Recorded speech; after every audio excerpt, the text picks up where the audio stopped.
Hello प्यारे दोस्तों, आप सभी का स्वागत है कहानियों का ढाबा चैनल पर। दोस्तों, आज की कहानी सुभाष चंद्र बोस जी की है। भारतीय स्वतंत्रता आंदोलन में ऐसे अनेक महापुरुषों का अविस्मरणीय योगदान रहा है, जिन्होंने मातृभूमि को स्वतंत्र कराने हेतु अपना सर्वस्व न्यौछावर कर दिया। ऐसे ही एक विलक्षण महापुरुष सुभाष चंद्र बोस थे, जो भारत की स्वतंत्रता के लिए जन्मे, जीवित रहे और अंतिम सांस तक संघर्षरत रहे। उन्होंने मातृभूमि से दूर रहकर विदेश में अपने दृढ़ संकल्प, अदम्य साहस, असीम त्याग और अद्भुत शौर्य द्वारा एक विशाल संगठन बनाकर विश्व में कर्म साधना का एक आदर्श उपस्थित कर दिया। सुभाष चंद्र बोस का जन्म 23 जनवरी सन 1897 ईस्वी में उड़ीसा के कटक में हुआ। इनके पिता का नाम जानकी नाथ बोस एवं माता का नाम प्रभावती देवी था। कटक से प्राइमरी शिक्षा पूर्ण कर 1909 ईस्वी में उन्होंने रेवेनशा कॉलेजिएट स्कूल में दाखिला लिया।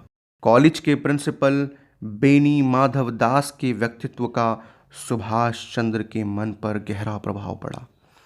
मात्र 15 वर्ष की आयु में इन्होंने विवेकानंद साहित्य का पूर्ण अध्ययन कर लिया था। बीए ऑनर्स की परीक्षा सन 1919 ईस्वी में प्रथम श्रेणी में इन्होंने उत्तीर्ण की। कलकत्ता विश्वविद्यालय में उनका दूसरा स्थान था। पिता की इच्छा थी कि सुभाष आईएएस बने। पिता की इच्छा पूर्ण करने के लिए वे इंग्लैंड चले गए तथा सन 1920 ईस्वी में आईएएस भारतीय सिविल सेवा परीक्षा उत्तीर्ण करते हुए वरीयता सूची में चौथा स्थान प्राप्त किया।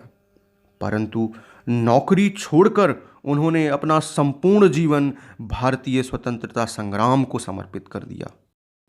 गांधी जी और सुभाष चंद्र बोस के बीच पहली मुलाकात 20 जुलाई सन 1921 को हुई। इन दिनों गांधी जी अंग्रेज सरकार के खिलाफ असहयोग आंदोलन चला रहे थे। महात्मा गांधी के असहयोग आंदोलन में उनकी निष्ठा नहीं थी, तथापि उन्होंने उसमें सहयोग किया और जेल गए। भारतीय स्वाधीनता आंदोलन के प्रति उनका अभिमत था कि शक्तिशाली की आवाज में ही वास्तविक दम होता है। उनका चिंतन था कि अतिशय अहिंसा देश के पराभव के लिए उत्तरदायी है। उनका विचार था कि ब्रिटिश सत्ता के सामने विनम्रता और गिड़गिड़ाने के बजाय बुलंद आवाज में अपना पक्ष रखा जाए।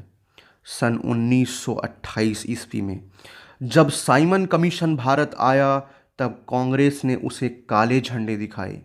कलकत्ता में सुभाष चंद्र बोस ने इस आंदोलन का कुशल नेतृत्व किया। सुभाष चंद्र बोस की क्रांतिकारी गतिविधियों से आतंकित अंग्रेज सरकार ने सन 1925 ईस्वी में उन्हें गिरफ्तार करवा लिया और म्यांमार के मांडले जेल भेज दिया।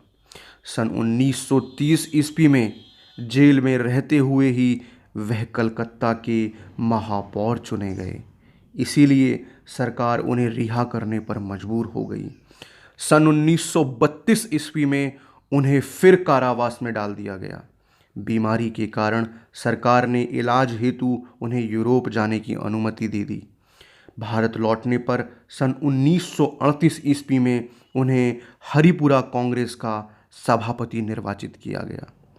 सुभाष जी के क्रांतिकारी विचारों के कारण अपने ही दल के नेताओं से उनका तीव्र मतभेद रहा। तीव्र अंतर्विरोधों के बावजूद सन 1939 ईस्वी में उन्होंने कांग्रेस अध्यक्ष के चुनाव में पट्टाभी सीतारमैया को पराजित किया। उन्होंने अध्यक्ष पद से त्यागपत्र देकर 3 मई सन 1939 ईस्वी को फॉरवर्ड ब्लॉक नामक दल का गठन किया। शीघ्र ही बहुत से नवयुवक उनके दल में शामिल हो गए।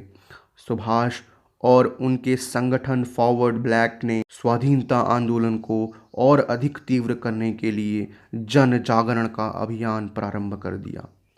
उनकी यूथ ब्रिगेड ने कलकत्ता स्थित हालवेट स्तंभ को रातों रात मिट्टी में मिला दिया।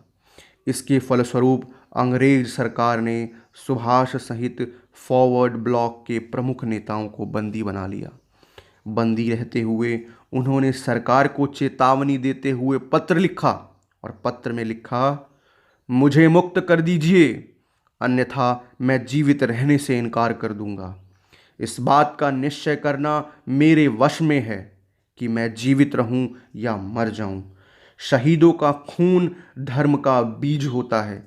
मुझे आज अवश्य मर जाना चाहिए, जिससे भारत स्वतंत्र और प्रतापी हो।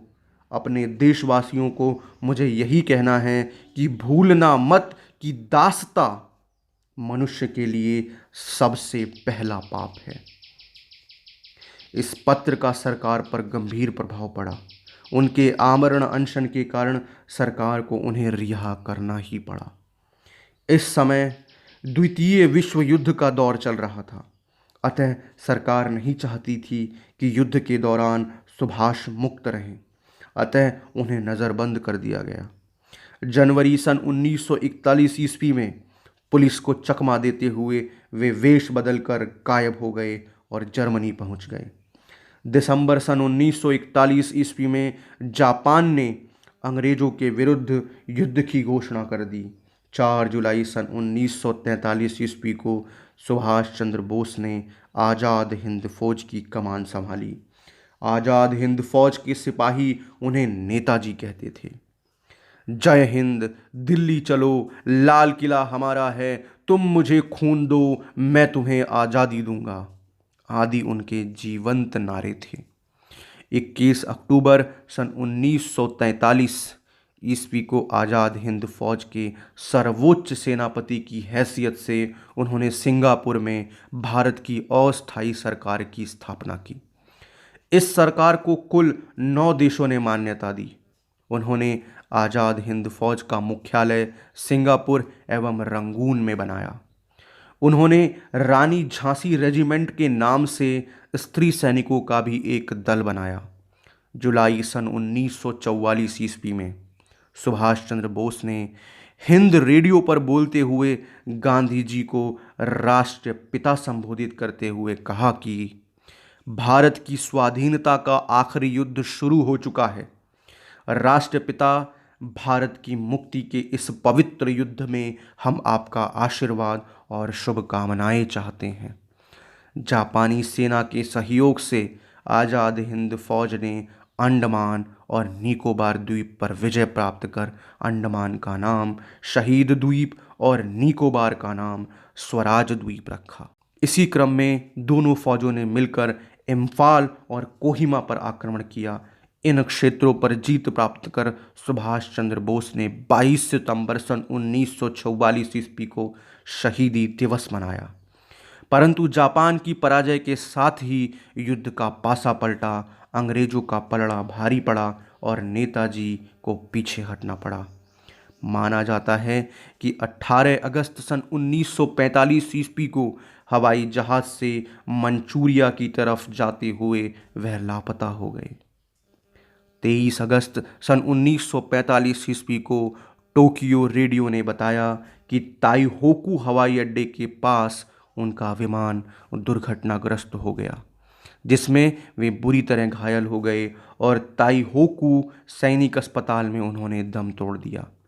18 अगस्त सन 1945 ईस्वी की यह घटना आज भी भारतीय इतिहास का अनुत्तरित रहस्य है।